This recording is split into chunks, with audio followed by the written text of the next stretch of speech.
വയലും വീടും.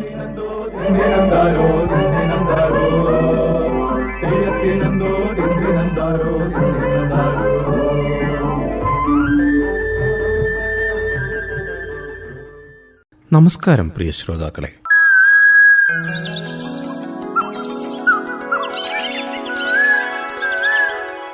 എല്ലാ ശ്രോതാക്കൾക്കും ഇന്നത്തെ വയലും വീടും പരിപാടിയിലേക്ക് ഹൃദ്യമായ സ്വാഗതം.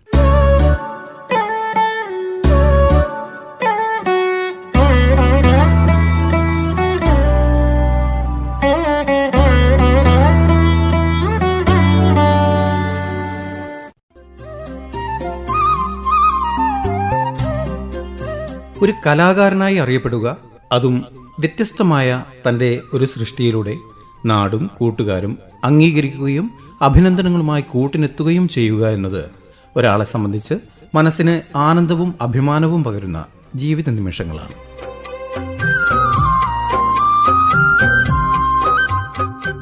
നമ്മളിൽ പലരും കാര്യമായി എടുക്കാത്ത പ്രകൃതിയിലെ ചില വസ്തുക്കളാണ് ഇത്തരം വ്യക്തിത്വങ്ങളെ നിറമുള്ള അംഗീകാരത്തിന് കൂട്ടുനിൽക്കുന്നത്.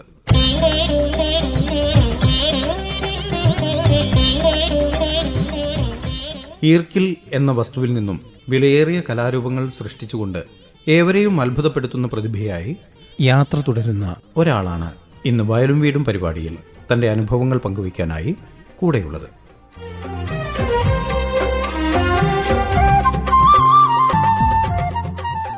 ഈർക്കിൽ കൊണ്ട് കുടിലും കൊട്ടാരവും അതിലുപരിയായി പ്രമുഖ വ്യക്തിത്വങ്ങളുടെ ഛായാചിത്രങ്ങളും സൃഷ്ടിച്ചുകൊണ്ട് അത്ഭുതപ്പെടുത്തുന്നു ഇദ്ദേഹം.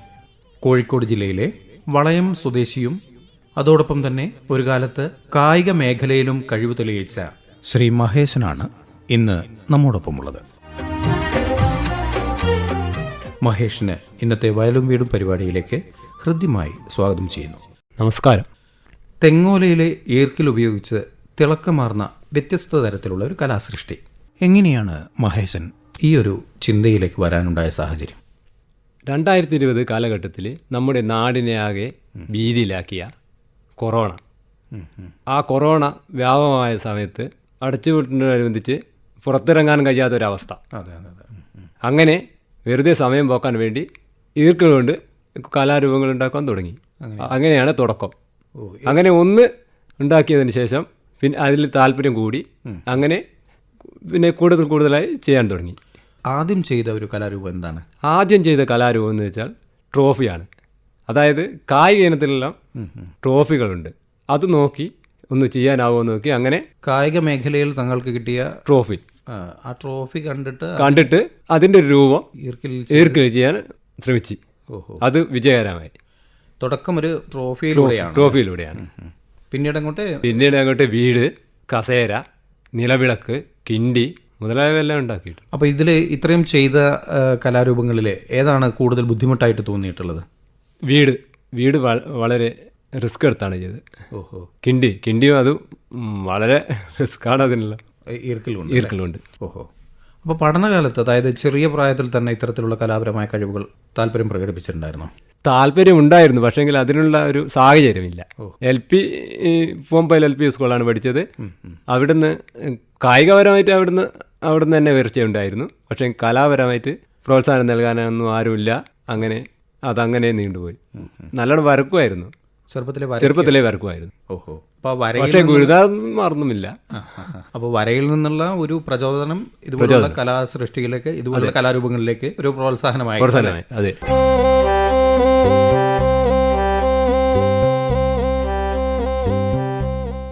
നമുക്ക് വീണ്ടും ഈർക്കിൽ വിശേഷത്തിലേക്ക് തന്നെ വരാം മഹേഷേ. അപ്പോൾ ഇപ്പോൾ എന്തൊക്കെ കലാരൂപങ്ങളാണ് ഈ ഈർക്കിലിൽ നിർമ്മിച്ചുകൊണ്ടിരിക്കുന്നത്? ട്രോഫി, വീട്, കസേര, കിണ്ടി, ഇതൊക്കെ നിർമ്മിച്ചുകൊണ്ടിരിക്കുന്നത്. അപ്പോൾ ഇത് കൂടാതെ മറ്റുള്ള ഛായാചിത്രങ്ങളും ചെയ്തു. ഒരു വ്യത്യസ്തമായ കലാരൂപം എന്ന രീതിയിൽ ഇറങ്ങാമെന്ന് വിചാരിച്ചു. പിന്നെ അങ്ങനെയാണ് ഈർക്കിൽ കൊണ്ട് ഛായാചിത്രം. അപ്പൊ ഇത് അങ്ങനെ മനസ്സിൽ തോന്നി. ഇത് ഇങ്ങനെയുള്ള ഈർക്കിൽ കൊണ്ടുള്ള കലാരൂപങ്ങൾ ചെയ്യുന്നതിന് മറ്റുള്ള സാമൂഹിക മാധ്യമങ്ങൾ എന്തെങ്കിലും പ്രചോദനം നൽകിയിട്ടുണ്ടോ? ഇല്ല, അതൊന്നുമില്ല. എൻ്റെ മനസ്സിൽ നിന്ന് തന്നെ വന്നതാണ്. സ്വന്തം മനസ്സിൽ നിന്ന് സ്വന്തമായിട്ട് തന്നെ രൂപകൽപ്പന ഒരു പുതുമയാർന്ന കലാരൂപം. അപ്പോൾ അത് ഈ ഇപ്പോൾ പറഞ്ഞ ഈ മറ്റുള്ള കലാരൂപങ്ങൾക്കൊഴികെ ഈ ഛായാചിത്രങ്ങൾ ചെയ്യുന്നതിന് തുടക്കം കുറിച്ചത് ആരുടെ ഛായാചിത്രം ചെയ്തിട്ടാണ് തുടക്കം കുറിച്ചത്? ഞങ്ങളുടെ ബഹുമാനപ്പെട്ട വളയം പഞ്ചായത്ത് പ്രസിഡന്റ്, അതായത് പ്രതീക്ഷ ചേട്ടൻ, ഓ, അവിടുന്നാണ് തുടക്കം. അദ്ദേഹത്തിന്റെ ഛായാചിത്രമാണ് തുടങ്ങിയത്. അതിനുശേഷം MLA, MP, ബഹുമാനപ്പെട്ട പ്രധാനമന്ത്രി നരേന്ദ്രമോദി, അതുപോലെ തന്നെ മുഖ്യമന്ത്രി, പിന്നെ ഇന്ദിരാഗാന്ധി, ലയണൽ മെസ്സി, കലാഭവൻ മണി, ഇവരെയൊക്കെ ഛായാചിത്രങ്ങൾ ചെയ്തിട്ടുണ്ട്. അപ്പോൾ ഈ പറഞ്ഞ പ്രമുഖരായിട്ടുള്ളവരുടെ ഛായാചിത്രങ്ങൾ ചെയ്തതിൽ കൂടുതലായിട്ട് സമയമെടുത്ത് ചെയ്തതും അതുപോലെ തന്നെ ബുദ്ധിമുട്ടായിട്ട് തോന്നിയതും ഭംഗിയാർന്ന് ചെയ്തതുമായിട്ടുള്ള ഒരു കലാരൂപം ഉണ്ടാവുമല്ലോ, ഛായാചിത്രം ഉണ്ടാവുമല്ലോ, അതേതാണെന്ന് പറയാമോ? അതായത് എല്ലാത്തിനും ബുദ്ധിമുട്ടുകൾ എല്ലാത്തിനും ഒരുപോലെയാണ്. പക്ഷെങ്കിലും ലയണൽ മെസ്സിയാണ് കൂടുതലായിട്ടൊരു ഭംഗിയാർന്ന് അല്ലേ? എങ്ങനെയാണ് ഇതിൻ്റെയൊക്കെ നിർമ്മാണ രീതി? എങ്ങനെയൊക്കെയാണ്, അതൊന്ന് വിവരിക്കാമോ? നിർമ്മാണ രീതി എന്ന് വെച്ചാൽ ഫെവിക്കോള്, പിന്നെ ഒരു കത്തി, പിന്നെ ഈർക്കിൽ ഉണങ്ങിയതാണോ അല്ലെങ്കിൽ പച്ച ഈർക്കിലാണോ ഉപയോഗിക്കുന്നത്? ഉണങ്ങിയ ഈർക്കിലാണ് എടുക്കുന്നത്.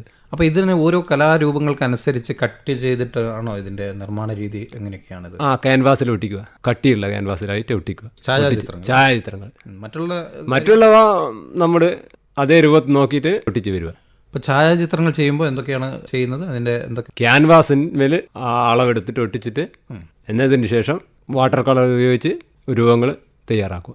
ആ രൂപങ്ങൾ എടുക്കുമ്പോൾ അത് അവരുടെ ഫോട്ടോ അടുത്തുണ്ടാവും. അളവെടുത്ത് ചെയ്യുകയാണ്. വളരെ റിസ്ക് എടുത്തുള്ള പരിപാടിയാണ്. ഇതിൻ്റെ നിർമ്മിതിക്കായിട്ട് ആധുനിക തരത്തിലുള്ള എന്തെങ്കിലും ഉപകരണങ്ങളോ? ആധുനിക തരത്തിലുള്ള ഉപയോഗങ്ങളൊന്നും ഒന്നുമില്ല. കത്തിയും അതുപോലെ തന്നെ കാര്യങ്ങളൊക്കെ തന്നെയാണ്. ഈർക്കിൽ കൊണ്ട് കുടിലും കൊട്ടാരവും നിർമ്മിക്കുന്നത് കൂടാതെ ബഹുമാനപ്പെട്ട പ്രധാനമന്ത്രിയുടെയും മുഖ്യമന്ത്രിയുടെയും മറ്റ് രാഷ്ട്രീയ നേതാക്കന്മാരുടെയും ഒക്കെ തന്നെ ഛായാചിത്രങ്ങൾ ഈർക്കിൽ കൊണ്ട് അതിമനോഹരമായി ചെയ്ത് കാഴ്ചക്കാരിൽ ഒരത്ഭുത പ്രതിഭ തന്നെയായിരിക്കുകയാണ് താങ്കൾ. ഇത്തരം ഛായാചിത്രങ്ങൾ ചെയ്തതിൽ അവർ ആരെങ്കിലും നേരിട്ട് വിളിച്ച് അഭിനന്ദനം അറിയിച്ചിട്ടുണ്ടോ മഹേഷിനെ? അതെ, അഭിനന്ദനങ്ങൾ അറിയിച്ചിട്ടുണ്ട്. ആദ്യമായി തന്നെ ചെയ്തതിന് തന്നെ അഭിനന്ദനം കിട്ടിയിട്ടുണ്ട്. ബഹുമാനപ്പെട്ട വളയം പഞ്ചായത്ത് പ്രസിഡന്റ് വിളിച്ചിട്ടും നേരിട്ടും കണ്ടിട്ട് അഭിനന്ദനങ്ങൾ അറിയിച്ചു. അതുപോലെ തന്നെ ഷാഫി പറമ്പിൽ MP വിളിച്ച് പറഞ്ഞിട്ടുണ്ട്. ഇത്തരത്തിലുള്ള മഹനീയമായ താങ്കളുടെ കഴിവിന് നാട്ടിലും അതുപോലെ തന്നെ കൂട്ടുകാരുടെ ഇടയിലും അഭിനന്ദനങ്ങളും പാരിതോഷികങ്ങളും താങ്കളെ തേടിയെത്തിയിട്ടുണ്ടാവുമല്ലോ. ആ വിശേഷങ്ങളൊക്കെ പങ്കുവെക്കുമ്പോൾ എന്തൊക്കെയാണ് പറയാനുള്ളത്? നാട്ടിലെ ക്ലബ്ബുകളായ തന്നെ പ്രണവം ക്ലബ്ബ്, തണൽ ക്ലബ്ബ്, അംബേദ്കർ അരുവിക്കര, അതുപോലെ തന്നെ രാഷ്ട്രീയ സംഘടനകൾ, അധ്യാപക സംഘടന, അതുപോലെ തന്നെ ഞാൻ പഠിച്ച സ്കൂൾ വിദ്യാർത്ഥികൾ, അധ്യാപകരും ഇതെല്ലാം എന്നെ ആദരിച്ചിട്ടുണ്ട്. +2 ഗ്രൂപ്പായ അവർ എനിക്ക് പാരിതോഷികമായിട്ട് മൊബൈൽ ഫോണ്, അതുപോലെ തന്നെ മൂവ്മെൻറ്റോ എന്നിവയെല്ലാം തന്നിട്ടുണ്ട്. ഇതിനൊക്കെ പ്രോത്സാഹനം നൽകുന്നത് പ്രണവം അച്ചം വീടും അങ്ങനെ എൻ്റെ അടുത്തുള്ള തണൽ ക്ലബ്ബും എല്ലാം വളരെയധികം പ്രോത്സാഹനം തന്നെയാണ് നൽകുന്നത്. എൻ്റെ നാട് ഒരു ഉൾനാടൻ പ്രദേശമായതുകൊണ്ട് തന്നെ അവിടെ കലാകായിക ക്ലബ്ബുകൾക്ക് പ്രാധാന്യം വളരെയേറെ ആണ്. അത്തരത്തിലുള്ള ഒരു ക്ലബിൻ്റെ കൂട്ടായ്മയാണ് എനിക്ക്, അതായത് പ്രണവം ക്ലബ്ബ്.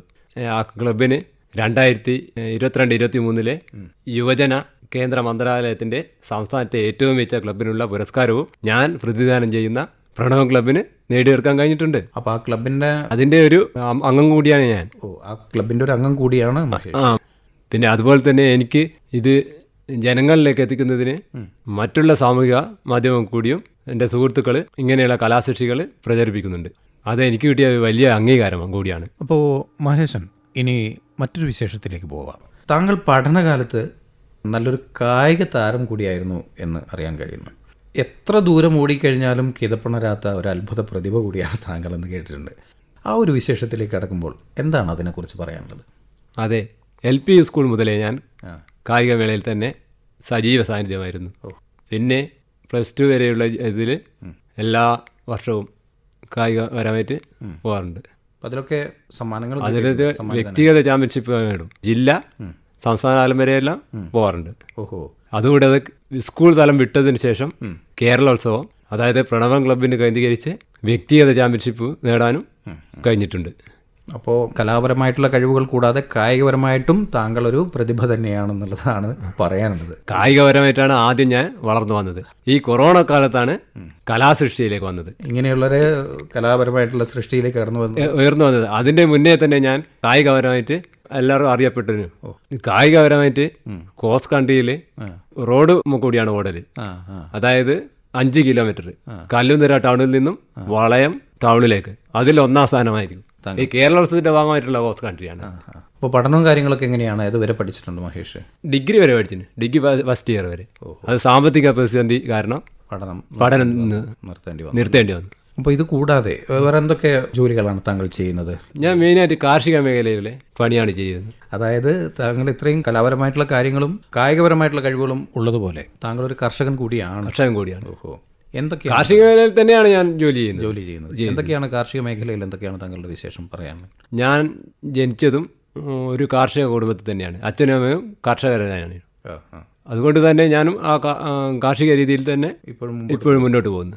കാർഷിക മേഖലകളിൽ ഞാൻ തെങ്ങ്, കവുങ്ങ്, കുരുമുളക് വള്ളികൾ ഇവയൊക്കെ ഞാൻ കൃഷി ചെയ്യാറുണ്ട്.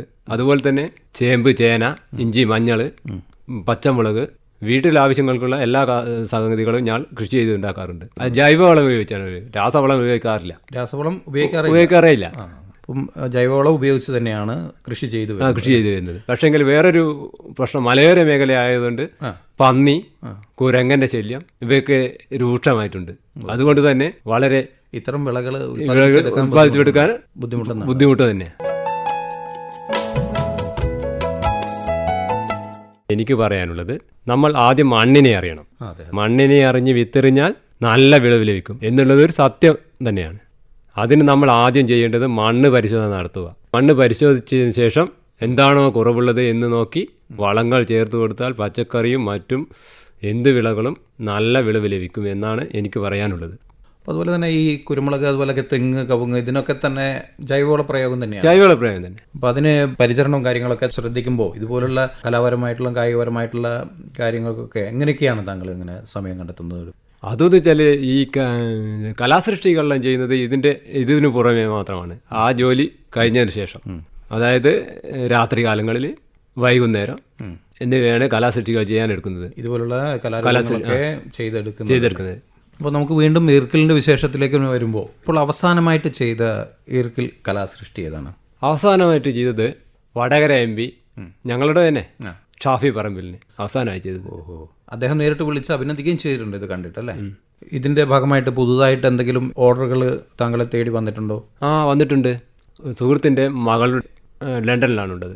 അവളുടെ ഒരു സുഹൃത്ത് അയാളുടെ ഫോട്ടോ അയച്ചു തന്ന് അത് ചെയ്തു തരുമെന്ന് ചോദിച്ച് അങ്ങനെ ചെയ്തു കൊടുത്തു. അതിന് അവർ പ്രോത്സാഹനമായി സമ്മാനങ്ങൾ തന്നിട്ടുണ്ട്. അപ്പോൾ ഇത് വിദേശത്തു നിന്നടക്കം താങ്കളെ ഇത്തരം കലാസൃഷ്ടികൾ കണ്ടിട്ട്, അതായത് ഈർക്കിൽ കൊണ്ടുണ്ടാക്കിയ ഛായാചിത്രങ്ങൾ കണ്ടിട്ട് വിദേശത്തു നിന്നടക്കം താങ്കളെ വിളിക്കുന്നുണ്ടല്ലേ? അതെ, ഓർഡറുകൾ വരുന്നുണ്ട്. ഓർഡർ വന്നു. അപ്പോൾ ഇത്തരം കലാസൃഷ്ടികൾ ഒരു സംരംഭമായി അല്ലെങ്കിൽ വിപണികളിൽ വിൽപ്പനയ്ക്കായിട്ട് കൊടുക്കാൻ ഉദ്ദേശിക്കുന്നുണ്ടോ? അങ്ങനെ എന്തെങ്കിലും? അങ്ങനെ സംരംഭമായി തുടങ്ങാനോ അങ്ങനെ ഒരു സംഗതിയൊന്നും ഇല്ല. വിൽപ്പനയ്ക്ക് വേണ്ടിയിട്ട് കൂടുതൽ ഇതുപോലുള്ള കലാസൃഷ്ടികൾ ഉണ്ടാക്കിയിട്ട് ഒരു വിൽപ്പനയ്ക്ക് വെക്കണം എന്നുള്ള ഒരു ഉദ്ദേശമോ കാര്യങ്ങളോ ഇല്ല. അങ്ങനെയൊന്നുമില്ല. അപ്പോൾ അങ്ങനെയാണെങ്കിൽ ഇതുപോലെ ഈർക്കിൽ കൊണ്ടൊരു ഛായാചിത്രം ആഗ്രഹിക്കുന്ന നമ്മുടെ ഈ പരിപാടി കേട്ടുകൊണ്ടിരിക്കുന്ന ശ്രോതാക്കളിൽ ആരെങ്കിലും ആഗ്രഹിക്കുകയാണെങ്കിൽ, താങ്കളെ ബന്ധപ്പെടാൻ ആഗ്രഹിക്കുകയാണെങ്കിൽ താങ്കളുടെ നമ്പർ ഒന്ന് പറഞ്ഞു കൊടുക്കാമോ? അതെ, 62 38 20 62 35. അപ്പോൾ മഹേഷിനെ ബന്ധപ്പെടാൻ ആഗ്രഹിക്കുന്നവർക്കായി അദ്ദേഹത്തിൻ്റെ നമ്പർ ഒരിക്കൽ കൂടി പറയാം. 6238206235. ഇന്ന് പുത്തൻ തലമുറയിൽ ചിലർ എന്ന് പറയാം മൊബൈൽ ഫോണിലും അതുപോലെ തന്നെ ലഹരി വസ്തുക്കളിലും അടിപ്പെട്ട് വിഷമതയിൽപ്പെട്ട് ഉയർന്ന കാഴ്ചകൾ നമുക്ക് കാണാവുന്നതാണ്. പക്ഷേ പുത്തൻ തലമുറയിൽ തന്നെ ഇതുപോലുള്ള കലാവൈഭവമുള്ള ഒത്തിരി പേരുണ്ട്. എന്താണ് അതിനെക്കുറിച്ച് താങ്കൾക്ക് പങ്കുവയ്ക്കാനുള്ള കാഴ്ചപ്പാട്? അതെ, മൊബൈൽ ഫോണിലും മദ്യത്തിലും മയക്കുമരുന്നിലും അടിമപ്പെട്ട് വളർന്നു വരുന്ന തലമുറയായിട്ടാണ് നമുക്ക് കാണാൻ കഴിയുന്നത്. എന്നാൽ കലയിലും കായികത്തിലും മറ്റും കഴിവ് തെളിയിച്ചിട്ടുള്ള ഒട്ടനവധി യുവതിയുവാക്കൾ നമ്മുടെ നാട്ടിലുണ്ട്. അറിയാതെയുള്ള അത്തരം കലാപ്രതിഭകളെ നമ്മുടെ കലാ സാംസ്കാരിക രംഗത്തുള്ളവർ കണ്ടെത്തി കൊണ്ടുവരേണ്ടത് അത്യാവശ്യമാണ്. അതാണ് എനിക്ക് പറയുന്നത്. പ്രോത്സാഹനം കൊടുക്കേണ്ടത്. അതെ. അപ്പോൾ നേരം പോക്കിന് വേണ്ടിയിട്ടാണെങ്കിലും മഹേഷ് ആ ഒരു കലാസൃഷ്ടിയിലൂടെ ഇന്ന് കൂട്ടുകാരുടെ ഇടയിലും നാട്ടുകാരുടെ ഇടയിലും ഒക്കെ തന്നെ എന്നൊരു അറിയപ്പെടുന്ന ഒരാളായിട്ട് മാറിയിരിക്കുകയാണ്.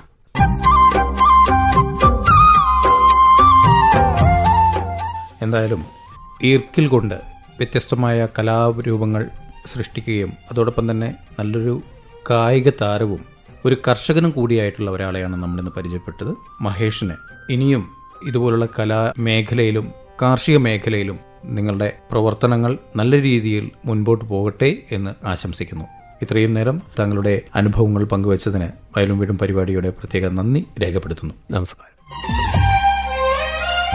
ഈർക്കിലിൽ വിളയുന്ന കലാവിരുത് PK മഹേശനുമായി CK ഷാജി നടത്തിയ അഭിമുഖ സംഭാഷണമാണ് ഇതുവരെ കേട്ടത്.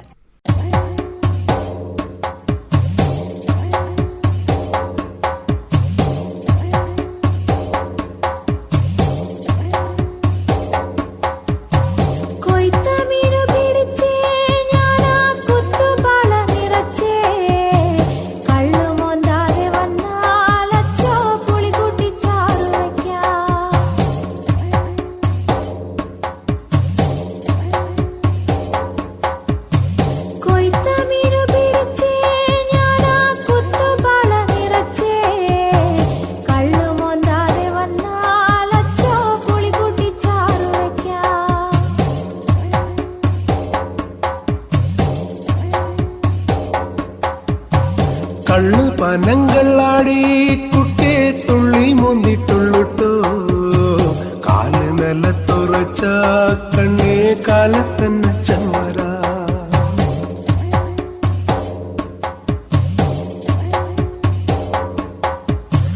കള്ളു പനങ്ങളാടി കുട്ടേ തുള്ളി മുന്നിട്ടുള്ളുട്ടോ കാല് നിലത്തുറച്ച കണ്ണേ കാലത്തന്നെ ചമര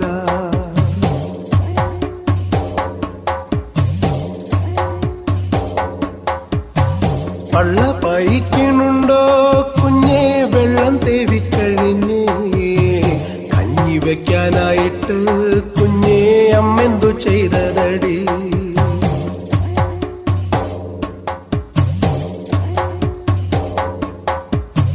പള്ള പയിക്കണുണ്ടോ കുഞ്ഞേ വെള്ളം തേവിക്കഴിഞ്ഞേ കഞ്ഞി വെക്കാനായിട്ട് കുഞ്ഞേ അമ്മെന്തു ചെയ്തതടി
കള്ളു പനങ്ങളാടി കുട്ടേ തുള്ളി മുന്നിട്ടുള്ളുട്ടോ കാല് നിലത്തുറച്ച കണ്ണേ കാലത്തന്നെ ചമര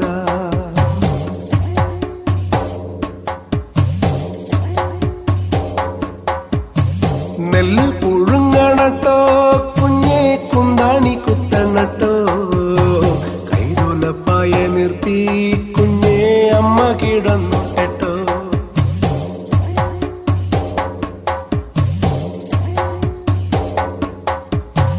ഞാറ്റുവേല കഴിഞ്ഞാൽ കുഞ്ഞേ കോന്തലിൽ കാശു കെട്ടി പായ വഞ്ചി കണക്ക് കുഞ്ഞേ ഞാൻ. പ്രിയ ശ്രോതാക്കളെ, തെങ്ങുകൃഷിയിൽ ഇനി പറയുന്ന കാര്യങ്ങൾ കൂടി നമുക്കൊന്ന് ശ്രദ്ധിക്കാം. കേരളത്തിലെ കേരകൃഷി മേഖലയിൽ ഏറ്റവുമധികം പ്രാധാന്യമർഹിക്കുന്ന കൃഷിയിടങ്ങൾ തെങ്ങിൻ തോപ്പുകളാണ്.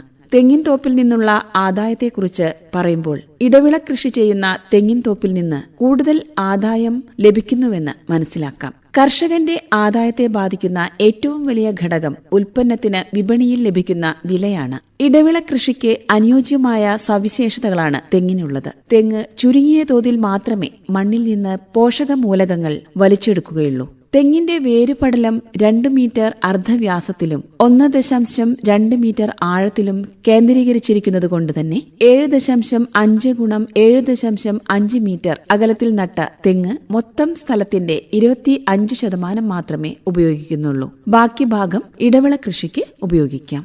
മണ്ണിൽ വീഴുന്ന സൂര്യപ്രകാശത്തിന്റെ അളവ് തെങ്ങിന്റെ പ്രായത്തെയും തെങ്ങോലകളുടെ ആകൃതിയെയും വിന്യാസത്തെയും ആശ്രയിച്ചിരിക്കും. തെങ്ങ് നട്ട് 8ാം വർഷം വരെ തെങ്ങോലകളുടെ വലിപ്പം കുറവായതിനാൽ ഹ്രസ്വകാല വിളകൾ കൃഷി ചെയ്യുന്നതാണ് നല്ലത്. 8 മുതൽ 25ാം വർഷം വരെ തെങ്ങിൻ തോപ്പിൽ സൂര്യപ്രകാശം വളരെ കുറച്ച് മാത്രം ലഭിക്കുന്നതുകൊണ്ട് വാനില പോലെ കൂടുതൽ തണൽ ആവശ്യമുള്ള വിളകൾ കൃഷി ചെയ്യാം. 25 വർഷത്തിനു ശേഷം കൂടുതൽ സൂര്യപ്രകാശം മണ്ണിൽ പതിക്കുന്നതുമൂലം ഹ്രസ്വകാല വിളകളും ദീർഘകാല വിളകളും കൃഷി ചെയ്യാം. തെങ്ങ് കൃഷിയുടെ അഭിവൃദ്ധിക്കും വരുമാന വർധനവിനും അനുയോജ്യമായ ഇടവിളകൾ കൃഷി ചെയ്യുന്നതിൽ എല്ലാ കേര കർഷകരും ശ്രദ്ധിക്കണം. തെങ്ങിൻ തോപ്പിൽ നടാൻ ഏറ്റവും അനുയോജ്യമായ ഒരു വിളയാണ് ഇഞ്ചി. തെങ്ങിൻ തോപ്പിൽ നല്ല നീർവാർച്ചയുള്ള സ്ഥലം വേണം ഇഞ്ചി കൃഷിക്ക് തിരഞ്ഞെടുക്കുവാൻ. മണ്ണിൽ അമ്ലത കൂടുതലാണെങ്കിൽ ഹെക്ടറിന് 500 മുതൽ 1000 കിലോഗ്രാം വരെ കുമ്മായം ചേർക്കണം. പുതുമഴയോടെ സ്ഥലം ഉഴുത് ജൈവവളവും അടിവളവും ഇട്ട് മണ്ണ് ശരിപ്പെടുത്തണം. 1 മീറ്റർ വീതിയും 15 സെന്റിമീറ്റർ ഉയരവും ആവശ്യത്തിന് നീളവുമുള്ള തടങ്ങളെടുത്ത് 25 ഗുണം 25 സെന്റിമീറ്റർ അകലത്തിലും 4.5 സെന്റിമീറ്റർ ആഴത്തിലുമുള്ള ചെറിയ കുഴികൾ എടുക്കണം. 1 ഹെക്ടറിന് 1500 മുതൽ 1800 കിലോഗ്രാം വിത്ത് വേണ്ടിവരും. കൃഷിയിടങ്ങളിൽ 25% തണലുണ്ടെങ്കിൽ കൂടുതൽ വിളവ് പ്രതീക്ഷിക്കാം. ഇഞ്ചി നട്ട ഉടനെ 10 ടൺ എന്ന തോതിൽ പച്ചില ഉപയോഗിച്ച് പുതയിടണം. അതിനുശേഷം 5 ടൺ എന്ന തോതിൽ 45ാം ദിവസവും 90ാം ദിവസവും പുതയിടണം. വളം ഇടുന്നതിനു മുൻപ് കളകൾ നീക്കം ചെയ്യുന്നത് നന്നായിരിക്കും. 1 ഹെക്ടറിലേക്ക് 30 ടൺ ചാണകവും 165 കിലോഗ്രാം യൂറിയയും സൂപ്പർ ഫോസ്ഫേറ്റ് 275 കിലോഗ്രാമും പൊട്ടാഷ് 100 കിലോഗ്രാമുമാണ് വേണ്ടത്. നടുന്ന സമയത്ത് 1 ഹെക്ടറിന് 2 ടൺ വേപ്പിൻ പിണ്ണാക്ക് ചേർക്കാം. ഇതിനു പുറമെ സൂപ്പർ ഫോസ്ഫേറ്റ് മുഴുവനും പൊട്ടാഷിന്റെ പകുതിയും ഇട്ടുകൊടുക്കാം. യൂറിയയുടെ പകുതി ചെടി നട്ട് 45 ദിവസം കഴിഞ്ഞും ബാക്കി യൂറിയയും പകുതി പൊട്ടാഷും കൂടി 90 ദിവസം കഴിഞ്ഞും ഇട്ടുകൊടുക്കാം. തടങ്ങൾ പുതവെച്ച ശേഷം മണ്ണിടേണ്ടതാണ്. 7 മുതൽ 8 മാസത്തിനുള്ളിൽ സാധാരണഗതിയിൽ വിളവെടുക്കാം. കിളച്ചെടുക്കുന്ന കടകൾ തണ്ടും വേരും കളഞ്ഞ് വൃത്തിയാക്കി വെള്ളത്തിൽ നന്നായി കഴുകിയെടുക്കണം. 2 millilitre Ekalux, 3 gram mango sub എന്നിവ 1 ലിറ്റർ വെള്ളത്തിൽ കലക്കിയ ലായനിയിൽ വിത്തിഞ്ചി 30 മിനിറ്റ് മുക്കിവെച്ച് തണലിൽ ഉണക്കി നടുന്ന സമയം വരെ ഉണങ്ങിയ അറക്കപ്പൊടിയിൽ സൂക്ഷിച്ചു വെക്കാം. ബാക്കിയുള്ളവ ചുക്കാക്കി വിൽക്കുകയും ചെയ്യാം. തെങ്ങിൻ തോപ്പിന് യോജിച്ച മറ്റൊരു ഹ്രസ്വകാല വിളയാണ് മഞ്ഞൾ. അത്യുൽപാദന ശേഷിയുള്ള വിത്തിനങ്ങളായ സുഗുണ, സുവർണ, സുദർശന, പ്രഭ, പ്രതിഭ, ആലപ്പി എന്നിവ ഇടവിള കൃഷിക്ക് അനുയോജ്യമാണ്. 1 ഹെക്ടറിന് 130 kilogram urea, 295 kilogram super phosphate, 240 kilogram potash എന്നിവ മഞ്ഞളിന് ഇട്ടുകൊടുക്കാം. ഇഞ്ചിക്ക് ചെയ്ത പോലുള്ള അതേ വളപ്രയോഗ രീതി തന്നെയാണ് മഞ്ഞളിനും ചെയ്യേണ്ടത്.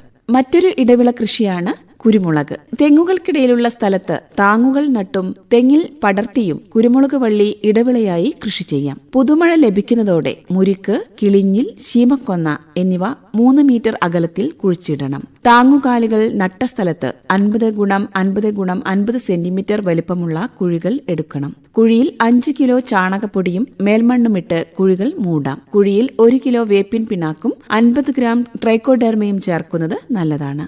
വേര് പിടിപ്പിച്ച 2 കുരുമുളക് തൈകൾ കുഴികളിൽ നടാം. കുരുമുളക് തെങ്ങിൽ പടർത്തുമ്പോൾ തെങ്ങിന്റെ ചുവട്ടിൽ നിന്നും 1.5 മീറ്റർ അകലത്തിൽ 50 ഗുണം 50 ഗുണം 50 സെന്റിമീറ്റർ വലുപ്പമുള്ള കുഴികൾ എടുക്കണം. കുഴിയിൽ 5 കിലോ ചാണകപ്പൊടിയും മേൽമണ്ണുമിട്ട് കുഴികൾ മൂടുകയും വേണം. കുഴിയിൽ 1 കിലോ വേപ്പിൻ പിണ്ണാക്കും 50 ഗ്രാം ട്രൈക്കോഡെർമയും ചേർക്കുന്നത് നല്ലതാണ്. വേര് പിടിപ്പിച്ച 2 കുരുമുളക് തൈകൾ കുഴികളിൽ നടാം. തണ്ടുകളെ ഒരു ചെറിയ കമ്പിലൂടെ താങ്ങുമരം എത്തുന്നതുവരെ പടർത്തി കൊടുക്കണം. വള്ളി വേണ്ടത്ര നീളത്തിൽ പടർന്നു കഴിഞ്ഞാൽ കൊടിയുടെ ചുവട് മുതൽ താങ്ങുമരത്തിന്റെ ചുവട് വരെ നീളത്തിൽ ചാല് കീറണം. അതിനുശേഷം വള്ളിയുടെ അഗ്രഭാഗത്തെ ഇലകൾ വിട്ട് ബാക്കിയെല്ലാം നുള്ളിക്കളയുന്നത് നന്നായിരിക്കും. വള്ളി ചാലിലൂടെ വെച്ച് വള്ളിയുടെ അഗ്രഭാഗത്തെ താങ്ങുമരത്തിൽ കെട്ടണം. ചാലിന്റെ ഇരുവശവും ചെറിയ വരമ്പ് പോലെ മണ്ണിട്ട് മൂടാം. വളം ചെയ്യുമ്പോൾ വരമ്പിന്റെ ഇരുവശവും ചാല് കീറി അവിടെ വളമിട്ട് കൊടുത്താൽ മതിയാകും. 3 വർഷമോ അതിലധികമോ പ്രായമുള്ള വള്ളിക്ക് വർഷത്തിലൊരിക്കൽ 10 കിലോഗ്രാം കാലിവളം അല്ലെങ്കിൽ compost, 110 gram urea, 250 gram rock phosphate, 270 gram ക്ഷാരം എന്നിവ ഇട്ടുകൊടുക്കാം. വളം ചെടിയുടെ ചുറ്റും 30 സെന്റിമീറ്റർ അകലത്തിൽ വിതറി മണ്ണുമായി കൂട്ടിച്ചേർക്കണം. രാസവള പ്രയോഗം നടത്തുമ്പോൾ മണ്ണിൽ നല്ല ഈർപ്പം ഉണ്ടായിരിക്കണം. ഇതിനു പുറമെ 2 വർഷം കൂടുമ്പോൾ കൊടിയൊന്നിന് 500 ഗ്രാം കുമ്മായം ചേർക്കുന്നത് നല്ലതാണ്. കുമ്മായമിട്ട് 2 ആഴ്ചയ്ക്ക് ശേഷമേ രാസവള പ്രയോഗം പാടുള്ളൂ. കുരുമുളകിന് പുറമെ തെങ്ങിനും ശുപാർശ ചെയ്ത വളപ്രയോഗം നടത്തണം. കുരുമുളകിന്റെ ഉയരം 6 മീറ്ററായി ചുരുക്കുന്നതാണ് നല്ലത്. ചെടി നട്ട് 3-ാം വർഷം മുതൽ ഇത് കായ്ക്കുവാൻ തുടങ്ങും. 8-ാം വർഷം മുതൽ സ്ഥിരമായ വിളവും കിട്ടിത്തുടങ്ങും. കുറ്റിക്കുരുമുളകും തെങ്ങിൻ തോപ്പിൽ ഇടവിളയായി കൃഷി ചെയ്യാം. അതിന് 2x1.8 മീറ്റർ അകലത്തിലും 50x50x50 സെന്റിമീറ്റർ വലുപ്പമുള്ള കുഴികളുമെടുത്ത് കുറ്റിക്കുരുമുളക് നട്ടുകൊടുക്കാം. കുഴിയിൽ 5 കിലോഗ്രാം ചാണകപ്പൊടി അല്ലെങ്കിൽ കമ്പോസ്റ്റ് ഇട്ട് മേൽമണ്ണുമായി കൂട്ടിച്ചേർക്കണം. ചെടി നടുന്ന സമയത്ത് 1 കിലോ വേപ്പിൻ പിണ്ണാക്കും 50 ഗ്രാം ട്രൈക്കോഡെർമയും കുഴിയിൽ ഇട്ടുകൊടുക്കാം. വർഷത്തിലൊരിക്കൽ 5 കിലോ ചാണകപ്പൊടി, 3 മാസത്തിലൊരിക്കൽ 20 gram urea, 25 gram rock phosphate, 30 gram ക്ഷാരം എന്നിവയും ചേർത്ത് ചെടിക്ക് ഇട്ടുകൊടുക്കാം. ചെടി ഒന്നിന് 8 ലിറ്റർ വെള്ളം കണിക ജലസേചന രീതി ഉപയോഗിച്ച് ഒഴിച്ചു കൊടുക്കുന്നത് നന്നായിരിക്കും. നട്ട് 4-ാം വർഷം മുതൽ 1 കിലോഗ്രാം പച്ചക്കുരുമുളക് വീതം ഓരോ ചെടിയിൽ നിന്നും ലഭിക്കുന്നതാണ്. തെങ്ങുകൾക്കിടയിൽ താങ്ങുകാലുകൾ വെച്ച് പിടിപ്പിച്ച് മറ്റൊരു ഇടവിളയായ വാനിലയും പടർത്താം. ശീമക്കൊന്ന, മുള്ളിലവ്, മുരിക്ക്, കുറ്റിച്ചെമ്പകം, മൾബറി തുടങ്ങിയവയും ഉണക്ക മരക്കാലുകളും വാനില പടർത്തുന്നതിനായി ഉപയോഗിക്കാം. വരികൾ തമ്മിൽ 3 മീറ്റർ അകലവും ചെടികൾ തമ്മിൽ 2 മീറ്റർ അകലവും നൽകണം. നടുന്നതിനുള്ള വള്ളികൾ ഈർപ്പം വിട്ടുമാറാൻ ഒരാഴ്ച തണലിൽ സൂക്ഷിക്കണം. നടുന്നതിന് മുൻപ് തണ്ടിന്റെ നടുന്ന ഭാഗത്തെ 2-3 ഇലകൾ നുള്ളിക്കളഞ്ഞതിനു ശേഷം 0.2% വീര്യമുള്ള കോപ്പർ ഓക്സി ക്ലോറൈഡ് ലായനിയിൽ മുക്കി ഇടുന്നത് നന്നായിരിക്കും. കൂടാതെ നടുന്നതിന് 60 സെന്റിമീറ്റർ നീളമുള്ള 2 വള്ളികളാണ് ഉപയോഗിക്കേണ്ടത്. തണ്ടിന്റെ ഇല നീക്കി ചുവടുഭാഗം താങ്ങുമരത്തിന്റെ ചുവട്ടിൽ ഇളകിയ മണ്ണിൽ പതിച്ചു വെക്കുകയും മീതെ 2-3 സെന്റിമീറ്റർ കനത്തിൽ നനഞ്ഞ മണ്ണ് ഇടുകയും വേണം. ഓഗസ്റ്റ് സെപ്റ്റംബർ മാസങ്ങളാണ് വള്ളി നടുവാൻ അനുയോജ്യം. നട്ട ശേഷം വൈക്കോൽ, ഉണങ്ങിയ പുല്ല്, കരിയില ഇവയിലേതെങ്കിലും ഉപയോഗിച്ച് പുതയിട്ടു കൊടുക്കുകയും വേണം. കൂടാതെ ആഴ്ചയിൽ ചെടിയൊന്നിന് 2-3 ലിറ്റർ വെള്ളം കിട്ടത്തക്ക വിധം നനയ്ക്കുകയും വേണം. ഇതോടുകൂടി ഇന്നത്തെ വയലും വീടും പരിപാടി സമാപിക്കുന്നു.